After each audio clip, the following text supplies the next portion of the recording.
Welcome back to a wonderful review of Wonderful Precure, and we're at episode 10. And honestly, this is probably one of the best episodes for me personally.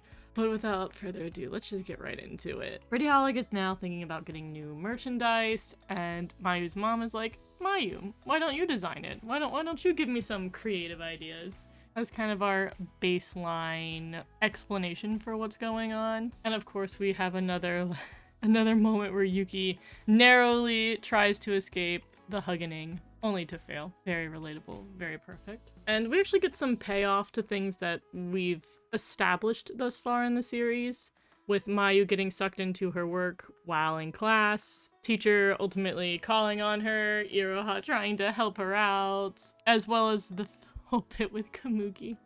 I'm gonna say it right now, Mayu is no longer me. She's in fact far stronger than I am, because if this happened to me in school, the next thing I would say to everybody is, it's been nice knowing you all, I'm transferring. Oh, Mayu is too sweet, because this is probably the most harrowing thing that could ever happen to you. Oy vey. I also wanted to take the time to appreciate the designs, which, mind you, on the last screenshot, you could actually see them in full. These are really nice designs. Like, I love it when shows have to try to, like, pretend to do, like, kid sketches and stuff like that, but these are really good. These are really good. They're very pretty. I'm kind of obsessed with, like, the lipstick on the bottom. It's really calling to me. I just think we needed a moment to appreciate just how pretty it is, knowing it's not going to be the final design. But there are some pretty neato designs in here, like the heart nail polish.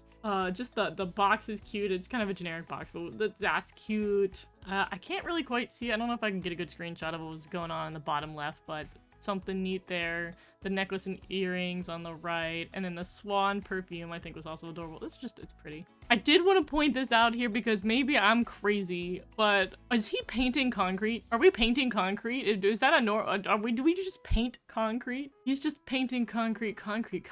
Help. This is such a micro detail, but it threw me off. I also give it to the gang, like, it's kind of refreshing to sit here, and after we've moved away from school, we have, like, Satoru, Iroha, Komugi, and Daifuku having a little meeting of, like, we gotta deal with the Garu, and we've gotta lead, we gotta find the Garu. It's nice to see them be proactive. It's not got a lot of payoff, but it's interesting to see them just, like, after the beginning of the series, they took nothing seriously.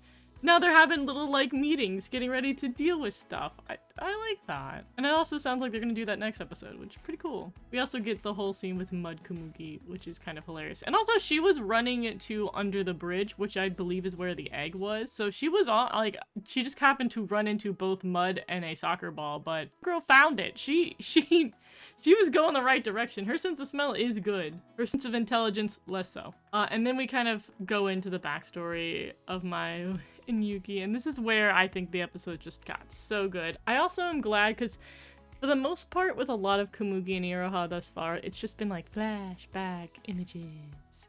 Here we get like a true flashback.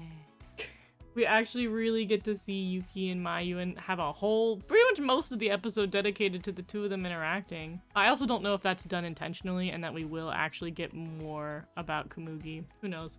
We also do learn something that I think contradicts one of the theories I had earlier, which was I thought that perhaps Yuki was going to be from Animal Town just because there's so much funky monkey stuff happening in Animal Town.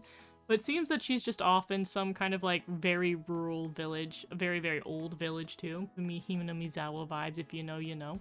But yeah, it just ended up being in some random village in the middle of the snow. Very cute.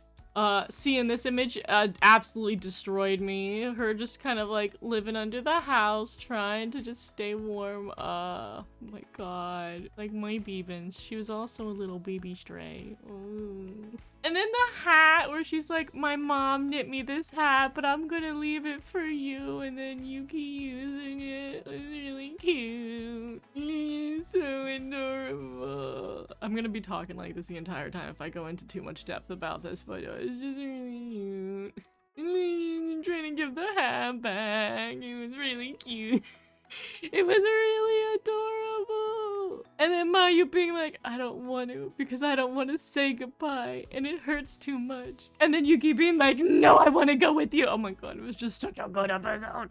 Oh, it reminds me a lot of My Little Weebins. He also, well, no, I'm not going to go too much into a rant about my cat because we have a very complex story of how we became besties, but the end of the story looks like this, TLDR.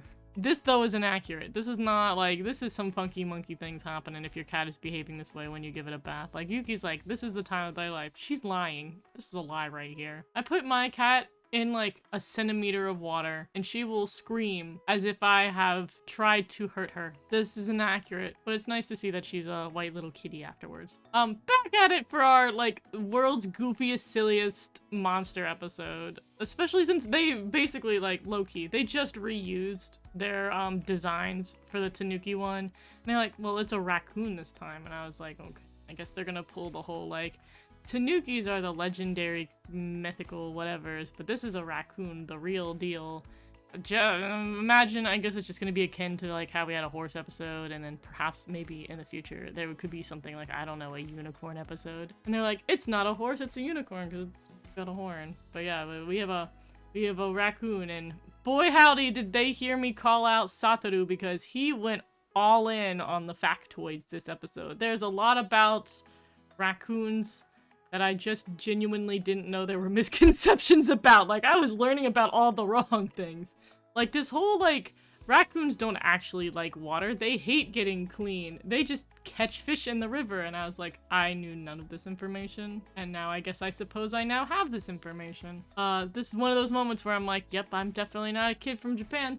I did not know that we had a cute little image of raccoons catching fish and misconstruing them as washing hands. That was not me. Also, oh my god, the ribbon barrier, dude. The ribbon barrier. We had one successful ribbon barrier moment.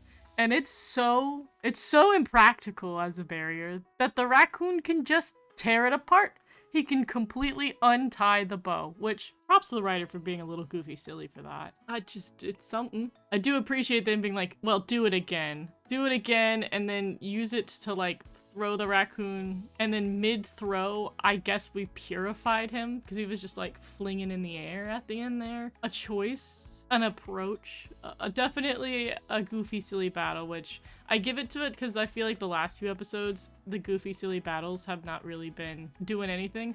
This one, they did really up the goofy silliness. And Yuki also witnessed the battle, so we're getting into something. If you know the name of the episodes for the remainder of the month, you have an idea of what is going to come specifically towards the end of it, so I can start to see them unfolding how we're gonna get to that point. If you know, you know. And then we have these designs that Mayu made. I'll be completely honest, I don't know what these are. I think they're just like little handheld items. Like, I think they're like maybe like badges, kind of. I don't actually know what this is supposed to be. Like, it's a cute design, don't get me wrong. It's definitely like Nyami's pre-designed design, but like, what is this? What is the practical use of this? Is it a pin? Is it a badge? I don't know. But everybody's got one, and they're very excited about it. We also revisited these old ladies. One thing that I do think is very funny is that a lot of the fandom is like, man, I hope we see more of these old ladies. I don't want them to throw away these beautiful women. They're back. Don't worry. They were both at the top and the bottom of this episode. And we see that Yuki's little decoration on her collar has been updated. A bow inside a bow. With, you know, coming out to another thing that we have a little pre-information on, the Amity ribbon, and potentially how that will play in the future. We'll have to see what goes on for our next few magical girl items in the show. And also just, again, I don't typically spend too much time, but this one I can't keep saying that because I do keep talking about what's going to happen in the next episode. I do like that they have different outfits. It's cute. I think that's going to be fun.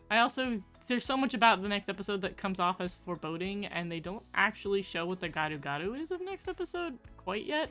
So I feel like the top of the mountain is suddenly becoming more and more important. After all, the top of the mountain is the first time we ever saw a silhouette of our big bad. So that's interesting. It's gonna be interesting to see where we go next episode. Overall, I think the show is doing a really good job at keeping me entertained on the character side, because the fighting aspect of the series, quote unquote, hasn't really been as appealing to me.